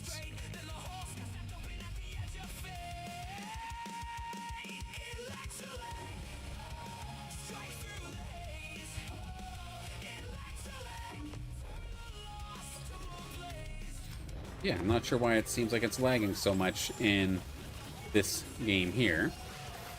My computer says it's fine. It's not capped out on any sort of processing, so...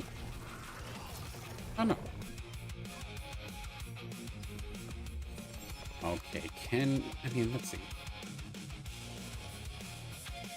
Considering Gat is probably going to be my competition, right? I would normally opt for Omnivamp, but I think I'm going to neuter their healing. And do it that way instead. Toxic Invoker is now online. Give me the Shield Piercing. Yes, please. We'll do that. Potential another set of Water Illuvials towards the Mammoth. Level up to here. I'm not going to use all of my credits yet. And we'll have to see from there. This is going to be tough. I do see they have the Octius in the background. They're going to try and use that Fern as well to consistently interrupt my Sinnoh, but at least since I have 5 Scion, I will have immunity when casting for at least a couple of seconds, which could be enough to at least get the majority of the damage done, like we're seeing right there. 50% health knocked down on that first one. Get rid of that Rake. Can we finish it off? There we go. Now the second cast going to come on through and delete everybody else. Beautiful. Reem here in the chat. Good to see you. Hope you're having a fantastic day. How do you think the current assets owned will be represented in the MMO? So what at least past town halls, how they're kind of suggesting it, at least in my opinion, is that, like, right off the rip, you probably won't be able to use it immediately until you level up your Ranger. Once you level up your Ranger, there'll potentially be the way, or be a way, rather, to, like, utilize your Illuvials in the overworld.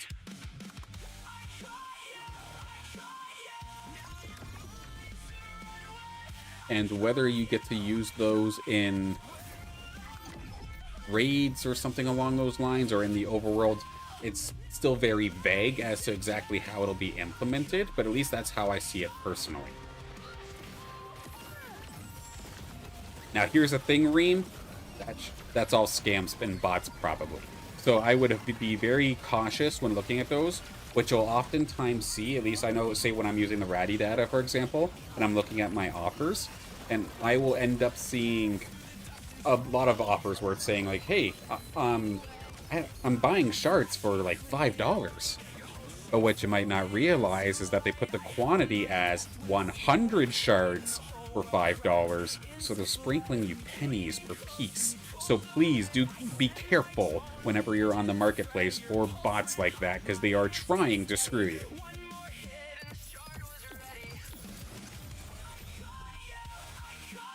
And then exactly, those questions might very well be answered on the stream that's going to be happening this Friday.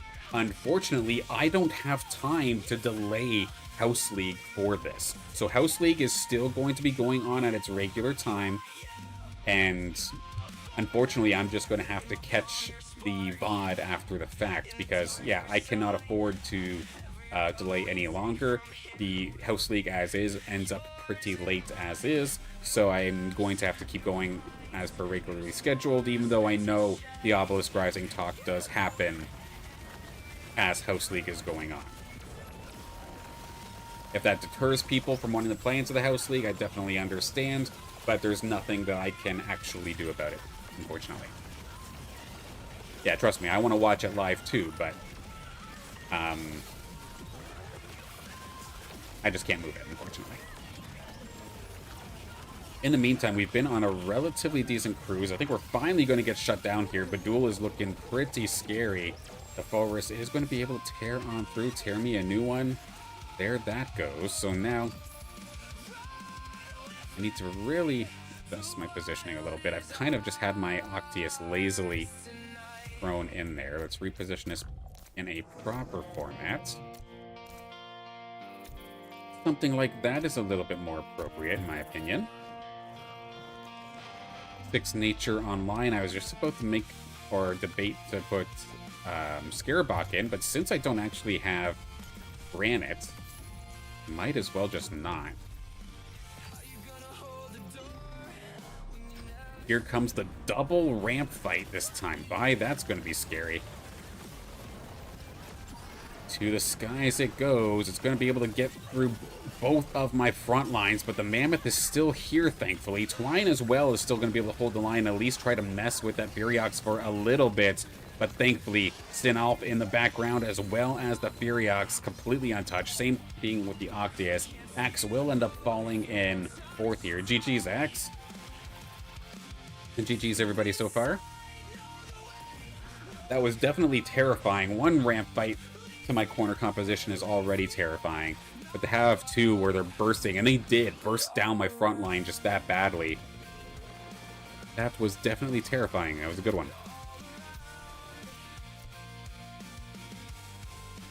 NPC rounds coming on through. And I mean, how optimally am I allowed to play this here? Because in all reality, what I would love is to be able to get my hands onto the Octius that Gat has in this instance. However, am I going to be able to beat them by waiting? I don't think so. So I'm more than likely, after this NPC round, going to have to at least try to get Duelef online. And try to finally get this Heady, maybe even level up the Mammoth. Is there any other Mammoths right now? No, actually. So this could be my option of how I get myself out of this. And with Mammoth showing up just like that, that's actually kind of perfect. I'll take the Furiox too, just in case. Augments, we got the Strike one. Let's get Disruptive Force Reactor on this one. Legendary Augments coming on through. That makes things interesting. Life Storm. Let's buff all of our Illuvials nearby. Mammoth, Alfie. Mammoth fully online. There we go. That's going to be 2 Harbinger potentially here. I'll take 2 Harbinger over, or 3 Harbinger over the 1 Invoker. So we'll get the Mammoth basically completely ready.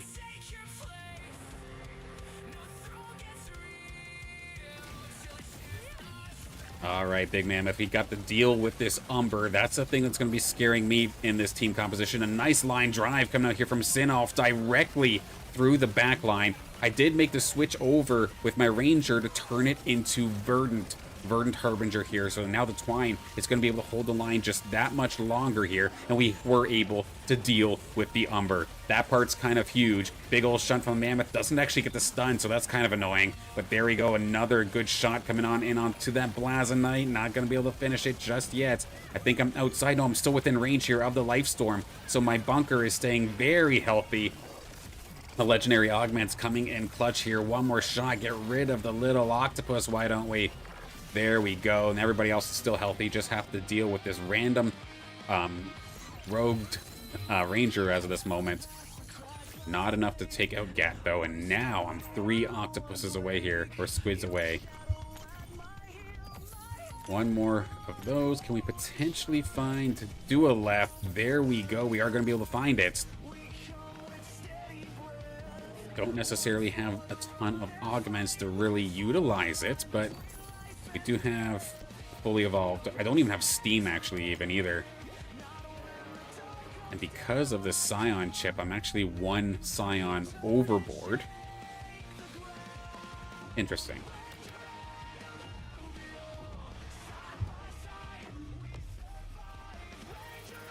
I need a Lieutenant Herc poster desktop wallpaper. Do you remember Herc? Absolutely. That's the villain in the trailer, right? The bald gentleman. That would definitely be cool. Definitely am interested in learning more about the Illuvium MMO, the Illuvium story. Because if I recall correctly, back when we were talking in the... Well, not when we were talking, but when Kieran was talking in the Illuvium Town Hall week, for the MMO side of things in particular, like, they were really excited about the story that they have to share. And that could be absolutely incredible, because we basically know nothing about it right now, right? Would definitely love to know more. Okay, getting Dual F online was definitely huge. Huge, huge, huge, huge, huge. I placed a second ramp fight in there for only at the 6... Oh, the 6 rogues. Could have done 7, but you only had to shoot through stage 2 instead of... I see. So it was like... It was the trade-off between the burst damage from the Omega over the burst damage from the rogues themselves. Alright, Gat, how many squids do you have? You have none. Okay. If the game would actually let me, let's roll. Fury?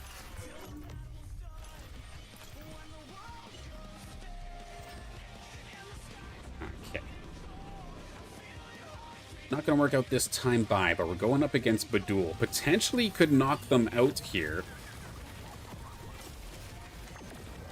Good shot again. This geyser, I mean, if we learned anything from the last game, it's that this geyser is going to be an absolute pain in the rear. It's going to tank for days, essentially rendering my Dual F useless unless it's shooting through Illuvials. So this can work out, and the longer this fight goes, as long as Dual F stays safe, Mammoth can set it up for me. As long as they can get out from that forest, just like that. There we go. Keep it away. Because it was just getting hit by strays. We're slowly but surely bringing this closer together. There we go. Stay right there. Keep getting hits. Not quite going to be able to do so. Now this is scary, though. The forest is still healing so much. And the game finishes. I'm just guessing that I end up losing there.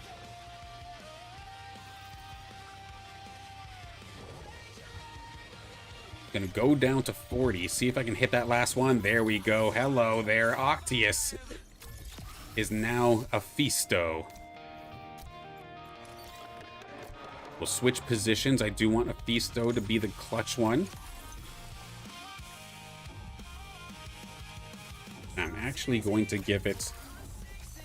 Oh, why did it do that? No, no, no, no, no. I wanted the overflowing impact reactor onto the Aphisto. And it actually took it off the Aphisto. So I'm 1 augment down, unfortunately, but we do have natural 2 Invoker alongside the 3 Harbingers. Can we just get ramped up before this Umber eats us for lunch? At least, thankfully here, the Furiox was able to keep targeting down that Umber while it was in dodge state, which is going to save me at least a little bit. Big damage coming on through still, but we need a Fisto to find some clutch shots here, find some kills onto this back line. I do believe they found some, but not enough to actually deal with this dang Rip Lance, which is going to tear me to shreds. Another strong round coming out here from the opponents. The Duel and Gat both finding wins. And Gat will end up falling, so I do have to deal with the Duel. The only upgrade, I think... Why did it go to Team Planner? There we go. Yeah. Oh, wait, this is NPC round. I have a second. Need to find some sort of valuable augment. I think I'm going to switch and put Phase Breaker onto Mammoth. It's just overall more useful for what I'm trying to do.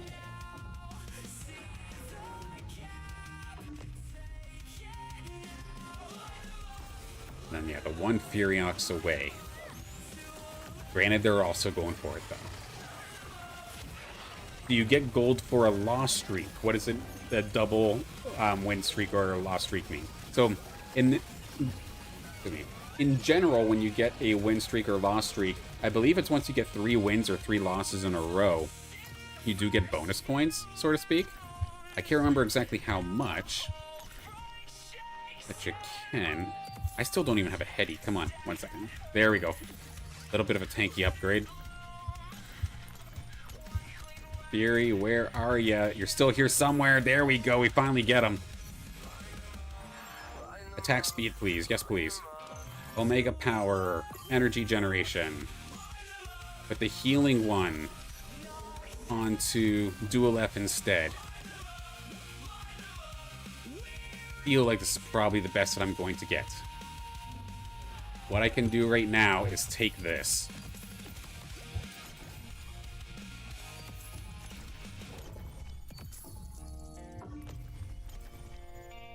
Lock that. In case it's a close enough battle where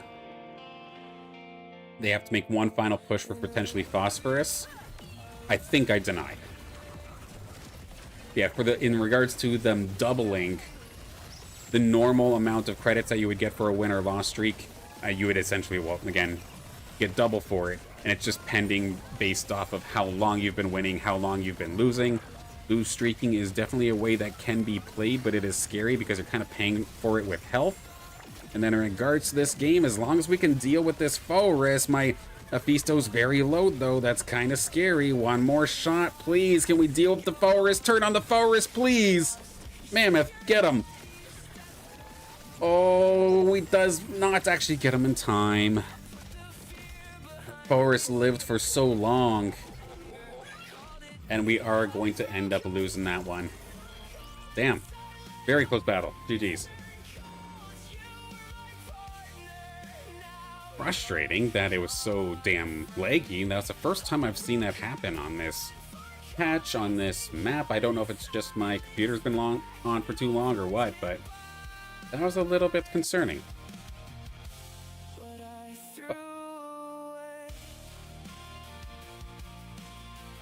Gonna end up falling in second this time by, but of course this stream is just the first of what will be a couple of streams happening here this week. In fact, let me pop it out here for you. So this is what we got planned for this week, coming up with it, of course, being the first Motorverse Cup qualifier happening this week, or on Saturday, rather. It will be a fun one. So we had the AutoDrone run reveals, and then a little extra arena here today. We'll then have This Week in Illuvium on Wednesday, going over any sort of news that might be coming around Illuvium and its universe of games. Could there potentially be a patch last second to have to get ready for going into the Motorverse Cup? I know we've definitely expressed a ton how we're very upset about Vanguards currently. Could there potentially be a patch, or is this what we're stuck with? Either way, we'll go through it all on This Week in Illuvium, plus, of course, any other additional news. Then on Friday, we still have House League at its regular scheduled time. I know there is the Obelisk Rising discussion at 3 o'clock, but I cannot actually move my time slot. So I'm stuck kind of competing against Illuvium in that sense. So I'll be taking a look at the VOD for the discussion after the fact, but House League itself will still be going on. One final practice before the Motorverse Cup qualifier. Then on Saturday, we're going to have the stream one way or another for the Motorverse Cup. Whether it be me casting it or competing in it, one way or another, I will have the stream live, as long as everything's good, equipment's holding up. Had me a little bit scared there at the end of today, but it looks like we're A-okay. So no matter what, there'll be some sort of coverage for the Motorverse Cup here on stream. So I'm definitely looking forward to that. Can I still sign up for the cup? If you're talking about the Motorverse Cup, as long as you have the Lamborghini battle board, you have your entry ticket into the Motorverse Cup. You just have to make sure you're actually using the battle board when you complete these games on Saturday. There is a 6-hour window where it's just a unlimited sit and go, where you're essentially grinding for as many points as possible based off of your finishing position. So it's a little bit of an endurance test. I know I'm definitely going to have a little bit of a hard time with it, whether it be casting or whether it be competing. It's going to be a bit of an endurance test, but it'll be fun. And then if you're referring to House League, of course, that is still open as well. House League, of course, the Motorverse Cup's, I guess, practice, so to speak, the last practice before the tournament actually starts. That sign up sheet is in the description of the stream, and we'll get situated back to the ownership style. We enjoyed the last one where it was ownership off, but again, that's not going to be the mainstay. But ownership off will have more events from me, just it'll be spaced out a little bit. It's not going to be an every week thing. But I definitely need the crash. I'm a little bit out of it today. I definitely thank you all for tuning in and sticking here with me, and hopefully having a fantastic time. Again, big congratulations to everybody who did win some prizes in the Motorverse, or not the Motorverse Cup, in House League from last week. Was definitely a fun time. You didn't realize it was a sit hour 6 ago. Yeah, it's huge. I know for me at least, it's from say 9 in the morning till what, 3ish. So it's definitely an early morning grind to say the least. And it's uncapped too, so it's 100% going to benefit those that can just keep spamming games. 100%. No like best 4 games makes it in or anything along those lines. No limit. Just if you have the time, you got to grind. Unless you could somehow like win for 2 hours straight and then just have enough points to coast the rest of the way. So that'll be interesting. Yeah, it'll definitely be a grind, but it'll be exciting as well. Again, it's the first tournament from Illuvium themselves since I believe the Illuvium Pro League. And in regards to Leviathan, like as a small one-off-ish, they did have that OLA mixed in with the or OLA Illuvium Leviathan tournament prior to Leviathan or the ownership model being the main game mode. Because ever since then, it's been quiet on the Illuvium front for tournaments. I know Illuvium Pro League set a very, very high bar. I'd argue an unsustainable bar. And unfortunately, anything lower than what we're seeing here with the Lamborghini tournament, for instance, and it probably looks like it's a massive downgrade of sorts, even though the pricing here for this tournament looks like an incredible above average esports payout. But I shall be closing up shop here for today. So once again, big thank you to everybody for tuning in. I look forward to seeing you all on Wednesday for This Week in Illuvium, because again, we're just getting started this week. It'll be a very, very exciting time, and I look forward to more. I'll see you then.